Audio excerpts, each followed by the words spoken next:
पापियों को पाप से है तार।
हि अभिवन्दनम्। ॐ मङ्गलं भगवान् विष्णुः मङ्गलं गरुडध्वजः मङ्गलं लक्ष्मीनाथो मङ्गलं तनोहरे। नाना सुगन्धिपुष्पाणि अथा कालोद्भवानि च पुष्पाञ्जलिर्मया दीप्तो गृहाणं परमेश्वरः। मन्त्रपुष्पाञ्जलि परमेश्वरः नमः। बोलिए भागवत भगवान की जय। श्री राधे। সবাই নিজের নিজের স্থানে বসে যাবেন। শ্রীমতে রামানুজায় নমঃ। নারায়ণং নমস্কৃত্য নরং চৈব নরোত্তমং देवीं सरस्वतीं व्यासो ततो जयमुदीरये। जय जय श्री राधारमण जय जय नवल किशोर जय गोपीचित चोर प्रभु जय जय माखन चोर। राधा मेरी मात है पिता इन दोनों के चरणों में मेरा कोटि कोटि प्रणाम। वक्रतुंड महाकाय सूर्यकोटि समप्रभ निर्विघ्ने कुरु मे देव सर्वकार्येषु सर्वदा। बुद्धिहीन तनु जानिके सुमिरो पवन कुमार बल बुद्धि विद्या देहो मोहि हरि हो कलेश विकार। जय जय श्री कृष्णाय गोविंदाय हरये परमात्मने प्रणत क्लेशनाशाय गोविंदाय नमो नमः। आए हो तो प्रेम से लो हरि का नाम सब भक्तों को सुमन का जय जय राधे श्याम। आइए हम सब कथा में प्रवेश करने से पूर्व भजन के साथ गोविंद कीर्तन के साथ कथा में प्रवेश करते हैं। सभी एक साथ जय राधे। जय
ভগবানের অসীম কৃপায় অসীম অনুকম্পায় আমরা সমস্ত জামুরিয়া অন্তর্গত হিজলগড়া গ্রামবাসী ভগবানের এই দিব্য শ্রীমদ ভাগবত কথা দিব্য চরিত্র শ্রবণ করার জন্য এখানে উপস্থিত হয়েছে।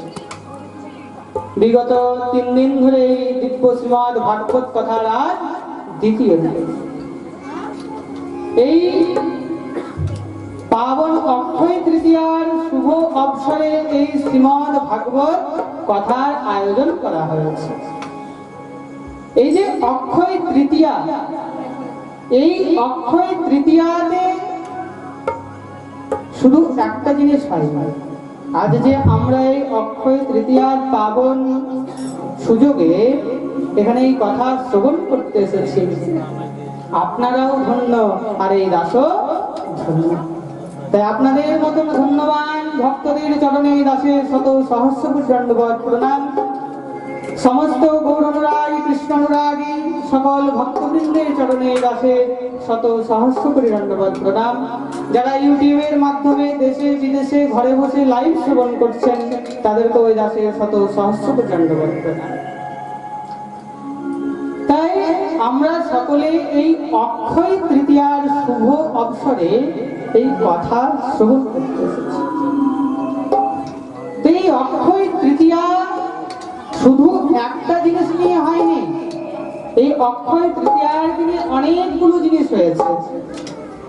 এই অক্ষয় তৃতীয়ার দিনই বসন্তকাল এবং গ্রীষ্মকালের মিলন। কাল থেকে বসন্তকালের সমাপন হয়ে গ্রীষ্মকালে আগমন হয়েছে। এটা হলো অক্ষয় তৃতীয়ার প্রথম। অক্ষয় তৃতীয়ার দিন থেকেই গরম বাড়ে, কিন্তু মহারাজ এটা তো কলিকাল, কলিকালে কখন কি হয় বোঝা যায় না। তাই অক্ষয় তৃতীয়ার দিন থেকেই আমাদের বৃন্দাবনের মধ্যে চন্দন যাত্রা শুরু হয়। কারণ আমার গোবিন্দের এই গরম আর সহ্য হয় না, তার জন্য গোবিন্দকে শীতল রাখার জন্য তাকে চন্দন দেওয়া হয়। এই চন্দন যাত্রায় শুরু হয় অক্ষয় তৃতীয়ার দিন থেকে। এটা হলো একটা। আরো কি হয়েছে অক্ষয় তৃতীয়ার দিনে? অক্ষয় তৃতীয়াকে যদি বলতে চাই তোমার আর 7 দিনও কেটে যাবে, কিন্তু অক্ষয় তৃতীয়ার দিনে যে কতগুলো জিনিস হয়েছে সেগুলো সারা বলা যাবে না। এই অক্ষয় তৃতীয়ার দিনে পতিতাবনী মা গঙ্গা আমাদের কে উদ্ধার করার জন্য এই ধরাধামে অবতরণ করেছিলেন। এই ধরাধামে তিনি প্রথম পা এই অক্ষয় তৃতীয়ার দিনে দিয়েছিলেন। তার এই অক্ষয় তৃতীয়ায় আপনারা সকলে জানেন যে জগন্নাথ দেবের যে পুরীর মধ্যে রথযাত্রা প্রারম্ভ হয়, সেই রথযাত্রার যে রথ নির্মাণ হয়, কারণ সে তো ভগবান। ভগবান তার আমাদের মতন প্রত্যেক বছর একটা গাড়িতে যাবে না। মহারাজ এই বছরও নতুন, পরের বছরও নতুন, তার সবসময় নতুন, কারণ সে জগতের নাথ প্রভু জগন্নাথ। এই অক্ষয় তৃতীয়ার দিন থেকে জগন্নাথের রথ নির্মাণ করা হয়। আরো রয়েছে এই অক্ষয় তৃতীয়ার দিনই ভগবানের অবতার শ্রী পরশুরামজির অবতার হয়েছিল। কার অবতার হয়েছিল? পরশুরামের অবতার। এবং এই অক্ষয় তৃতীয়ার দিনই ভগবানের আরেক অবতার নরনারায়ণের অবতার। এই অক্ষয় বলে ভাগবত ভগবান কি জয়।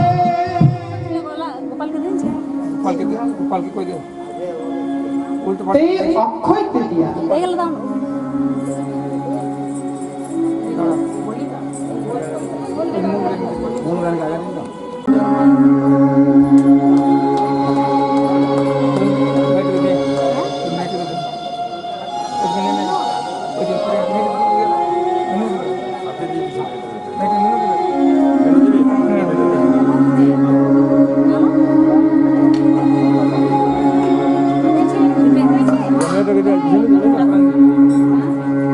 তাই মহারাজ এই অক্ষয় তৃতীয়ার দিনে পঞ্চ পাণ্ডবকে শ্রী ভগবান স্বয়ং সূর্যদেব পাণ্ডবদেরকে অক্ষয় পাত্র দান করেছে।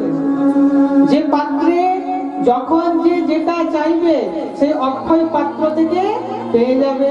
মহারাজ একদম 5 স্টার হোটেল, যখন কোন জিনিসটা চাইবে সঙ্গে সঙ্গে কোয়ান্টিটি কোয়ালিটি সব একদম 1 নম্বর অক্ষয় পাত্রে পাওয়া যেত। আর এই অক্ষয় তৃতীয়ার দিনই ভগবান এই জগৎকে তার চরণ দেখালেন। কোথায়? বৃন্দাবনে বাঁকে বিহারীজি। তার চরণ দর্শন করার মাত্র একটাই দিন পাওয়া যায়, সেটা হলো এই অক্ষয় তৃতীয়ার দিন। মৎস্য পুরাণ অনুসারে অক্ষয় তৃতীয়ার দিনে ত্রেতা যুগের প্রারম্ভ, আর পদ্ম পুরাণ অনুসারে অক্ষয় তৃতীয়ার দিনে সত্য যুগের প্রারম্ভ। তাই এই অক্ষয় তৃতীয়া অনেক তার প্রারম্ভ হয়েছে। অক্ষয় তৃতীয়ার অনেক কারণ রয়েছে। তাই যেহেতু কিছু কিছু আমি বললাম এই অক্ষয় তৃতীয়া, আরেকটা সব থেকে বড় ব্যাপার যে আমরা কতটা ধন্য যে অক্ষয় তৃতীয়ার দিনে শ্রীমদ ভাগবত মহাপুরাণ শ্রবণ করছি। জানেন এই ভাগবত মহাপুরাণের লেখা কবে শুরু করেছিল?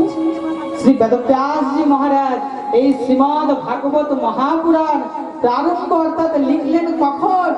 এই অক্ষয় তৃতীয়ারই দিনে। বলে ভাগবত ভগবান কি জয়। এই অক্ষয় তৃতীয়ার দিনে ভগবান এই ভাগবতের সৃষ্টি করলেন এবং ভগবান বেদব্যাস এই ভাগবতের রচনা করলেন এই অক্ষয় তৃতীয়ার দিনে। তাই আমরা কতটা ভাগ্যশালী যে অক্ষয় তৃতীয়ার শুভ অবসরে আমরা এই ভাগবত শ্রবণ করতে পারছি। আসুন আমরা সকলে ভাগবতের মধ্যে প্রবেশ করব। আমরা আজ ভাগবতের দ্বিতীয় দিবসে প্রবেশ করছি। ভাগবতের মধ্যে প্রবেশ করতে হলে কি করতে হবে? প্রথমে তার চরণ ধরতে হবে, তাই তো? যেমন আমরা ভগবানের দর্শন কিভাবে হয়? আমরা ভগবানের দর্শন করি তো ঠাকুরের দর্শন কিভাবে করি? হ্যাঁ, ডাইরেক্ট যে মুখটা দেখি প্রথমে চরণ, চরণ থেকে আস্তে আস্তে আস্তে আস্তে মহারাজ তার দর্শন পায়। তো যেহেতু ভাগবতের ভগবান কত সুন্দর এই ভাগবতের রচনা করেছেন, ভাগবতের প্রথম স্কন্ধ আর দ্বিতীয় স্কন্ধ ভগবানের চরণ, তৃতীয় আর চতুর্থ 2 জানুদেশ, পঞ্চম উদর, ষষ্ঠম বক্ষ, সপ্তম আর অষ্টম 2 বাহু যুগল, নবম গ্রীবা, দশম মুখ, একাদশ ললাট আর দ্বাদশ মস্তক। তাই আজ আমরা সর্বপ্রথম ভাগবতে পদার্পণ করার আগে ভগবানের চরণ দর্শন করব। তাও কিভাবে দর্শন করতে হবে? মহারাজ কাউর চরণে প্রণাম করতে হলে কিভাবে করতে হয়? এক হাতে ছুঁয়ে প্রণাম করতে হয়? এক হাতে কারো প্রণাম করে? মহারাজ যখনই কাউকে দেখবেন এক হাতে প্রণাম করতে বুঝতে পারবেন এমন মিলেচ্ছে বাচ্চা। এই জন্য যারা এক হাতে প্রণাম করে করে বারবার মনে রাখবেন, এক হাতে প্রণাম বর্জিত। হিন্দু সনাতন ধর্মে যারা এক হস্তে প্রণাম করে তাদের প্রণাম হয়। প্রণামের তিনটা কারণ আছে। একটা হলো করজোড় প্রণাম, একটা হলো পঞ্চাঙ্গ প্রণাম, যখন পৃথিবীর সঙ্গে 5টি অঙ্গ লাগে সেটাকে কি বলা হয়? পঞ্চাঙ্গ প্রণাম। আর একটা হলো দণ্ডবত, একদম মহারাজ সোজা রান্না। এই পঞ্চাঙ্গ প্রণামে আমাদের কপাল, 2 হাত আর 2 পা পৃথিবীর সঙ্গে সংস্পর্শ হবে। আর দণ্ডবত প্রণামে একদম সোজা। কিন্তু সাবধান, এই দণ্ডবত প্রণাম নারী জাতি, স্ত্রী জাতির বর্জিত। মহারাজ যেমন ওষুধ খেলে রোগ সারে, আর সেই ওষুধ যদি আমরা ভুলভাল খেয়ে নিই, যেটা সকালে খাবার সেটা বেকালে, বেকালে খাবার সকালে, সঙ্গে সঙ্গে মহারাজ হাসপাতালে নিয়ে যেতে। তাহলে প্রণাম করলে তো ভগবান কৃপা করে, কিন্তু প্রণাম যদি উল্টো পাল্টা হয় তার নেগেটিভিটি আছে। এই জন্য প্রণাম সবসময় ভেবে চিন্তে করতে হয়। সাবধান করে স্ত্রী জাতিকে কখনো দণ্ডবোধ প্রণাম করতে নেই। আর পুরুষরাও তখন দণ্ডবোধ প্রণাম করবে যখন তাদের নাভির ওপরে কোনো বস্ত্র থাকবে না, তখনই দণ্ডবোধ প্রণাম করবে। আর স্ত্রী জাতির শ্রেষ্ঠ প্রণাম হলো পঞ্চাঙ্গ প্রণাম। এর থেকে প্রণাম স্ত্রী জাতির আর নেই। স্ত্রী জাতিকে শালিগ্রাম সেবা করতে নেই, ওম উচ্চারণ করতে নেই, অনেক নিয়ম রয়েছে। তাই আমরা ভাগবতের প্রথম স্কন্ধে প্রবেশ করব। যেহেতু আমরা ভগবানের চরণ স্পর্শ করব, তাই এক হাতে স্পর্শ করব না, প্রথমেই ভগবানের 2 হাত দিয়ে 2 হস্তে চরণ প্রণাম করব। আসুন আমরা সকলে ভগবানের চরণ আশ্রয় হই। সবাই জোড়হাত করে বসবেন, সোজা হয়ে বসবেন। ভগবানের প্রথম স্কন্ধের মঙ্গলাচরণের প্রথম শ্লোক শ্রবণ করব। ওম